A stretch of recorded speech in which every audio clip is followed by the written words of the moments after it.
সকাল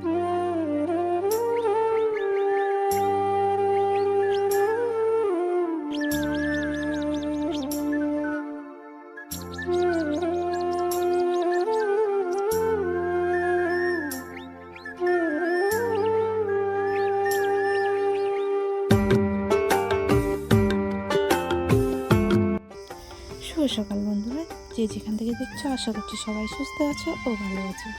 মালদা জেলার ছোট্ট একটা গ্রাম থেকে আমি শম্পা আমার নতুন একটি ব্লগে তোমাদের অনেক স্বাগত ও অনেক ভালোবাসা জানিয়ে আজকের ব্লগটা আমি শুরু করছি। তো ঘুম থেকে উঠেই দেখো বৃষ্টি শুরু করে দিয়েছে। তো রাত থেকেই বৃষ্টি হচ্ছে, কিন্তু এখন একটু কমেছে, তাই ঘুম থেকে আমি উঠলাম। উঠে আর কি আগেই ওই যে বাসি থালা বাসনগুলো নিয়ে আর কি পুকুরের ঘাটে তো নামতে পারবো না, পুকুরে অনেক জল হয়ে গেছে। হয়ে যাওয়ার পরে কী বলো তো, যেটাতে আমি বসে বসে থাল আর কি ধুই, তো ওটাও ডুবে গেছে। তো তার জন্য আর কি ওটাতে আর থাল মাজাও যাবে না, বসাও যাবে না। তো ভাবলাম যে না, এই উঠোনের মধ্যে বসে বসে তাড়াতাড়ি করে থালা বাসনগুলো আমি মেজে নিই। তো তার জন্য থালা বাসনগুলো ধোয়ার জন্য বালতিতে জল ছিল, তো ওগুলো দিয়ে আজকের কাজটা আমি চালিয়ে নেব। তো চলো, তোমরা যারা যারা ভিডিও দেখছো আশা করছি তোমাদের ভিডিওটা অবশ্যই ভালো লাগবে, আর পুরো ভিডিওটা দেখার কিন্তু অনুরোধ রইল।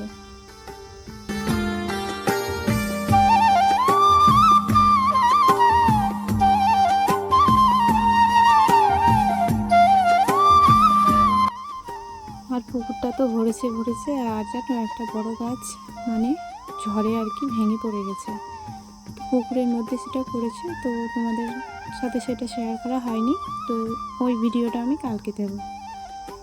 মানে কি বলো তো, এখন যে কারেন্ট থাকছে না, জানো রাতে একদম কারেন্ট ছিল না, সারা রাত ঘুমাতে পারিনি ঠিক মতো। তো আমার এমনিতেও তো ঠান্ডা লাগে আমি বলি, কিন্তু গরম করলে আবার খুবই গরম লাগে। তো গরমে কিন্তু মানে থাকা যায় না, ওই যে গদির কি না গরম এত উঠছে যে মানে থাকার ইচ্ছাই করে না ঘরে। বাইরে আবার মানে বৃষ্টি পড়ছে, তো সেখানে আবার শোয়া যাবে না, কারণ জলে একদম ভিজে শেষ পুরো বাড়িটা। মানে বৃষ্টি হলে আমাদের খুব প্রবলেমে পড়ে যায় আমরা। তো চলো, আমি থালা বাসনগুলো নিয়ে রান্নাঘরে যাই। রান্নাঘরে গিয়ে দেখি কী অবস্থা হয়ে আছে। আমি শুধু থালা বাসনগুলো নিয়ে আর কি বের হয়ে চলে এসেছি রান্নাঘর থেকে। রান্নাঘরটা আমার আর দেখা হয়নি আর কি। তো রান্নাঘরে ঢুকে আমি থালা বাসনগুলো রেখে, এই যে তোমার জল জমে গেছে, তো ভাবলাম যে না একটু ঝাড় দিয়ে দিই, কারণ বাসি আর না মানে উঠোন আর কি রাখতে হয় না, বড়রা বলে আর কি, মারা বলে। তো তার জন্য একটু আমি ঝাড় দিয়ে দিলাম, কিন্তু ওই যে নোংরাগুলো পাতাগুলো পড়েছে গাছের, ওগুলো কিছুতেই যাচ্ছে না জানো। তো তার জন্য কি করলাম, আমি জলটা শুধু একটু সরিয়ে নিয়ে গেলাম, আর পাতাগুলো আমি হাত দিয়ে কুড়ে ওই দিকে আর কি ফেলে দিলাম, না হলে কিছুতেই আর কি পরিষ্কার হচ্ছে না। তো ভাবলাম যে না, এই কাজটাই আমি করি, তো তার জন্য আর কি ফেলে দিয়ে চলে আসলাম। আর বাড়ির ভিতরটা এই যে এটাও একটু ঝাড় দিয়ে দিই, কারণ না হলে বাসিই থেকে যাবে বাড়িটা। তো বারান্দাগুলো আমি ঝাড় দেওয়া হয়ে গেছে, ঘুম থেকে উঠেই ঝাড় দিয়েছি। আর গোবরের ছড়াটা কিন্তু আজকে দেওয়া হয়নি আমার, তো ভাবছি যে না ঝাড়টা দিয়ে আগে তারপরে আমি দেব। আর এদিকে তোমার ওই যে ছোট্ট নিত্যমালতীর গাছটা আর কি উল্টে পড়ে গেছে।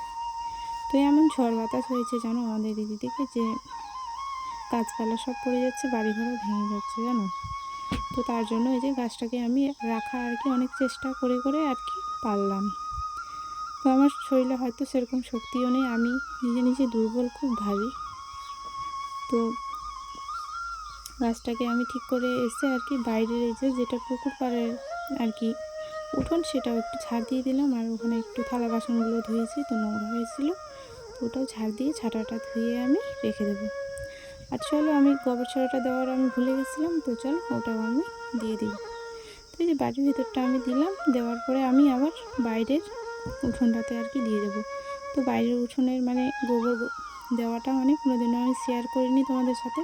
তো আজকে ওয়েদারটাও একটু ভালো লাগছে, ঠান্ডা করছে, তো তার জন্য ভাবলাম যে না একটু দিয়ে দিই আর তোমাদেরকেও একটু শেয়ার করি। তো সব কিছু শেয়ার করতে জানো তো ভালোই লাগে। আর এদিকে তোমার ব্যাগে করে আমি বোতলগুলো ভরে নিলাম। এখন যাব আমি কাপড়টা চেঞ্জ করে, ঘাড়ে নিয়ে নিয়েছি নাইটিটা, আর একটা গামছা নিয়েছি, আর হাতে আমার আছে জলের বোতলের ব্যাগ, আর ডান হাতে আছে আমার ব্রাশ, তো মুখ ধুয়ে একদম নাইটিটাও ধুয়ে আর বোতলগুলো ব্যাগে ভরে নিয়ে আর কি চলে আসবো আমি। তো চলো আমি মুখটা ধুয়ে আসি, তারপর তোমাদের সাথে আবারও দেখা হচ্ছে।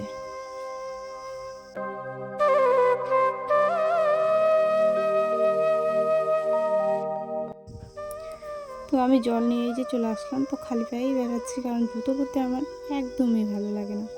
তো তার জন্য আমি জুতোটা আর কি পরিনি, আর কাদা কাদা হয়ে গেছে জানো। তো হাত পা তো সবসময় ধুয়ে আসতে হয়। আর এখানে এসে এই যে আমার মেয়ে বসে আছে ঘুম থেকে উঠে, আর আমি এই যে এক বালতি জল আর 3টা বোতল আমি এখানে রেখে দেবো, কারণ আমি তো ফ্রিজের জল খাই না। তো তার জন্য জলটা ওখানে রেখে আর বালতিটা আমি রান্নাঘরে রেখে দেবো। তারপরে ব্যাগে যেগুলো বোতল আছে আর কি বাকি, তো ওগুলো আমি ফ্রিজে ঢুকিয়ে দেবো। তোমার দাদাভাই খাবে, না হলে আবার বলবে যে তুমি জল কেন ঢোকাওনি, অনেক কথা। তো ওই যে জিনিসপত্রগুলো একটু উলটপালট হয়েছিল, তো ওগুলো আমি একটু ঠিকঠাক করে চলে যাব বাড়ির ভেতরে ফ্রিজে জল ঢোকাতে। তো চলো যাওয়া যাক।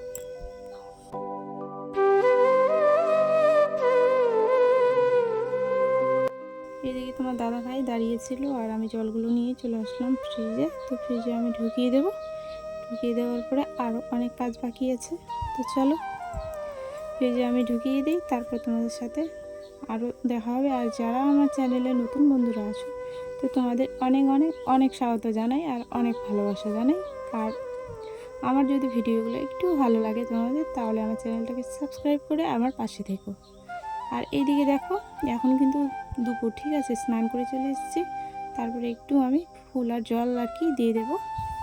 তো তার জন্য মা আর মেয়ে মিলে ফুলগুলো আমি তুলে নিচ্ছি। অনেক ফুল ফুটেছে আজকে গাছে জানো।